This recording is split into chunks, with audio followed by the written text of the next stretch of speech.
So ayun guys, ngayong araw nga, pupunta kami dito sa INC Museum o Iglesia ni Cristo Museum na matatagpuan natin sa Diliman, Quezon City. Dito nga pala, napakarami nating magagawa. So ayun, ito nga pala yung labas ng INC Museum.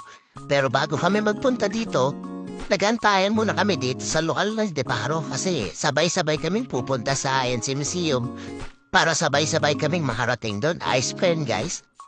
At ilang sandali nga na ay dumating na kami dito sa INC Museum. At ayun, nagbabaan na nga yung mga kasama nating bakasyonista, mga malalayo pa'y pinanggalingan from the Far East, no guys?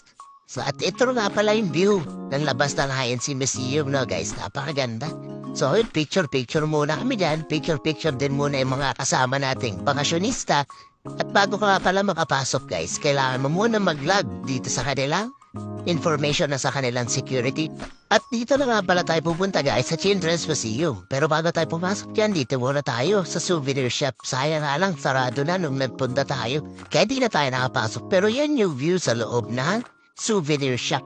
So paano? Pasok na muna tayo guys. So ayun, pagpasok pa na dito, bawal lang mga sapatos. At dapat nakamedyas ka lang guys to. Kaya napunta muna ako dito sa shoes and strollers room para ubarin ang aking sapatos. So ayun, nakamedyas na ako guys. Medyas na lang.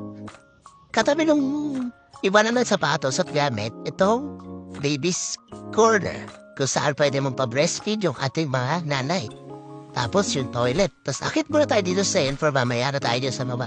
So ayun guys, pagdating sa taas, makita natin ito sa bandang kanan, itong Attire to Inspire section, no? Dito makikita natin yung iba't ibang klaseng uniform na ginagamit sa pagtupad sa panahon ng pagsamba ng mga Iglesia ni Cristo, no? Tapos meron ding art area guys. Yan, pwede mag-color yung mga bata. Napakaayos ng color. At syempre kung may maayos, meron ding magulo guys, no? Alam mo talaga kung ano yung nagamit na lamesa, no?